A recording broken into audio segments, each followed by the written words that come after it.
Assalamualaikum warahmatullahi wabarakatuh. Perkenalkan, nama saya Asyifa Nurul Aksa dengan NIM 1830105006 dari TMTK 5A. Baiklah, di sini saya akan menjelaskan tentang metode transportasi dengan metode stepping stone, kasus permintaan berbeda dengan penawaran. Pertama, kita harus mengetahui apa itu permasalahan transportasi. Moda transportasi yaitu mengatur pendistribusian dari sumber-sumber yang menyediakan produk yang sama ke tempat-tempat yang membutuhkan secara optimal. Tujuannya yaitu untuk menentukan jadwal pengiriman dengan meminimalkan total biaya pengiriman yang memenuhi batas permintaan dan kebutuhan. Kita masuk kepada moda transportasi, yaitu terdiri dari yang pertama, fungsi tujuan. Fungsi tujuannya yaitu minimum, Z sama dengan sigma J sama dengan 1 menuju M, sigma I sama dengan 1 menuju N, CIJ, XIJ. Yang kedua yaitu fungsi kendala. Yang pertama yaitu sigma J sama dengan 1 menuju M, XIJ sama dengan AI, dengan I bernilai 1, 2, sampai N. Yang kedua yaitu sigma I sama dengan 1 menuju N, XIJ sama dengan BJ, dengan J bernilai 1, 2, sampai M. Selanjutnya kita masuk kepada keterangan. Nah, keterangannya yaitu CIJ yaitu biaya transportasi per unit barang dari sumber I ke tujuan J. XIJ yaitu jumlah barang yang didistribusikan dari sumber I ke tujuan J. AI yaitu jumlah barang yang ditawarkan atau kapasitas dari sumber I. BJ yaitu jumlah barang yang diminta atau dipesan oleh tujuan J. M yaitu banyaknya sumber dan N yaitu banyaknya tujuan. Pada metode stepping stone. Stepping stone yaitu alokasi produk untuk mendapatkan alokasi produksi yang optimal menggunakan cara trial and error atau coba-coba.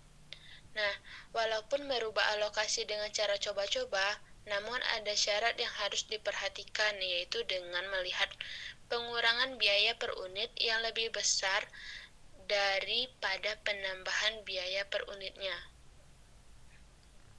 Nah, selanjutnya itu menurut Siswanto. Stepping stone menguji optimalitas tabel awal dengan cara perhatikan CIJ, sel-sel kosong yang dilewati oleh jalur stepping stone. Kita masuk kepada karakteristik umum dari proses stepping stone.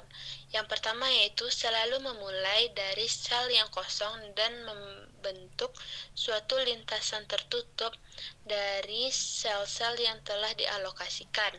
Yang kedua yaitu dengan pembentukan lintasan tertutup ini, sel yang digunakan dan belum digunakan mungkin terlewat.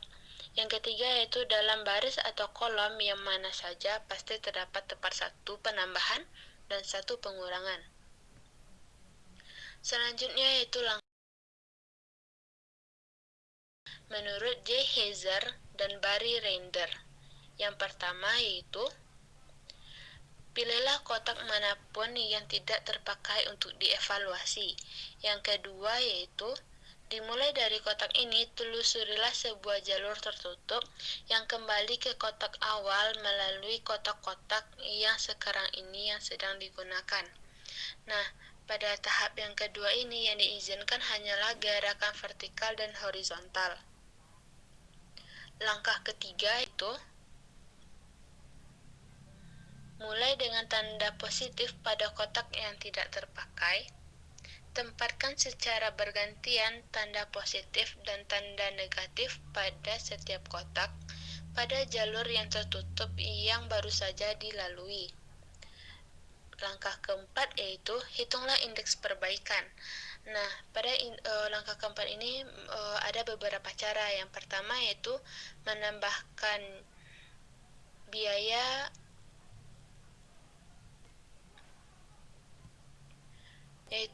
pada langkah keempat ini yaitu menambahkan biaya unit yang ditemukan pada setiap kotak yang berisi tanda positif dan kemudian dilanjutkan dengan mengurangi biaya unit pada setiap kotak berisi tanda negatif.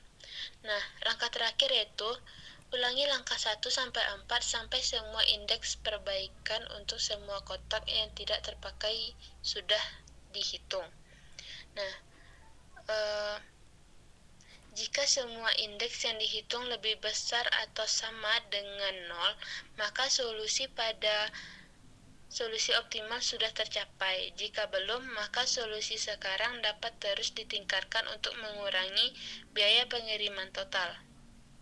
Selanjutnya, contoh soal. Nah, dapat dilihat dari tabel berikut ini.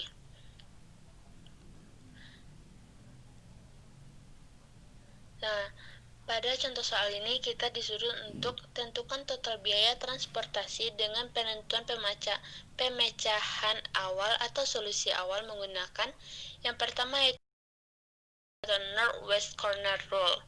Yang kedua yaitu metode biaya terendah atau least cost rule. Yang ketiga yaitu metode aproksimasi Vogel atau Vogel Approximation Method atau FAM. Nah, dilanjutkan dengan menguji solusi awal dengan menggunakan solusi optimal, yaitu metode batu loncatan atau stepping stone rule. Pertama, kita menggunakan metode sudut barat laut atau Northwest Corner Rule. Nah, di sini kita dapat melihat yaitu biaya transportasinya.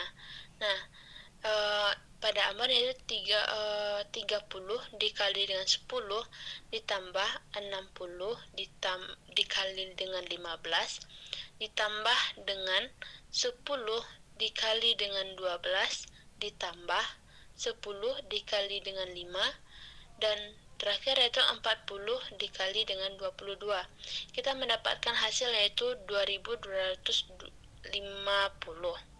Selanjutnya itu kita dengan menggunakan metode biaya terendah atau least cost rule. Nah, di sini itu pada tabel transportasinya yaitu 30, kita mulainya dari Ambon yaitu 30 dikali dengan 10 ditambah dengan 30 dikali dengan 15 ditambah dengan 30 dikali dengan 7 ditambah dengan 20 dikali dengan 5 ditambah dengan 40 dikali dengan 9. Kita dapat hasilnya yaitu 1420. Selanjutnya itu dengan pada tabel yaitu kita melihat itu ada selisih baris 1 dan selisih baris 2 dan selisih kolom 1 dan selisih kolom 2. Biaya transportasi yang kita dapatkan yaitu 30 dikali dengan 10 ditambah dengan 30 dikali dengan 15 ditambah 30 dikali dengan 7 ditambah 20 dikali dengan 5 ditambah dengan 40 dikali dengan 9. Nah, didapatkan hasilnya yaitu 1420. Selanjutnya kita menggunakan solusi optimal.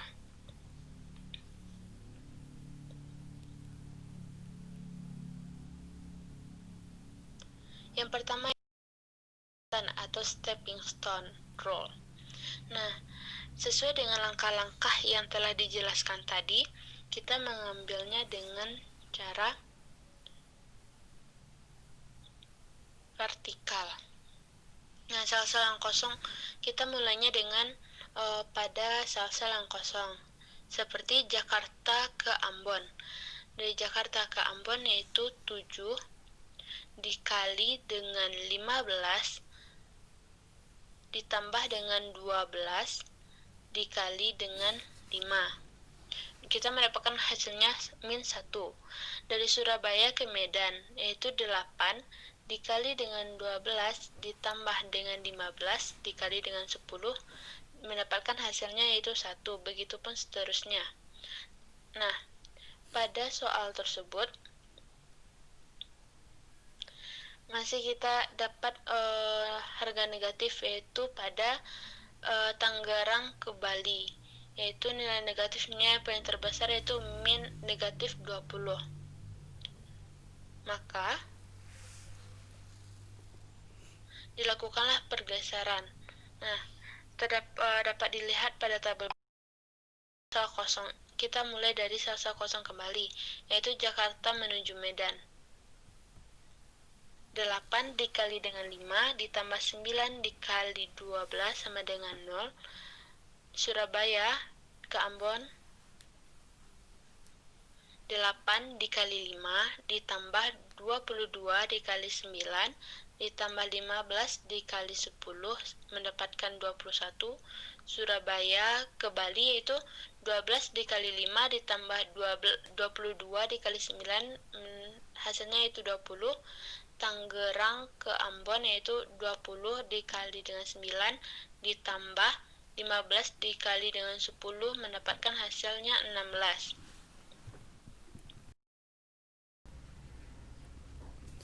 Selanjutnya yaitu terlihat pada Tangerang ke Bali masih bernilai negatif terbesar, maka dilakukan pergeseran sebagai berikut. Dapat dilihat pada tabel berikut ini.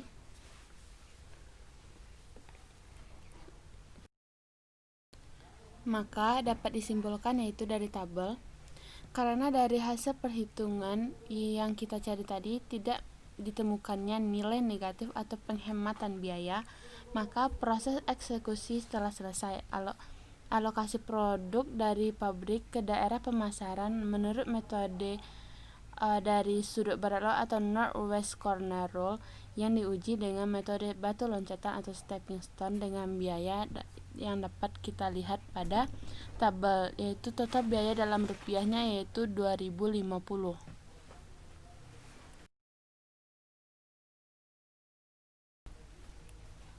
Nah, sekian yang dapat saya sampaikan. Apabila ada salah, mohon dimaafkan. Wabillahi taufik wal hidayah. Wassalamualaikum warahmatullahi wabarakatuh.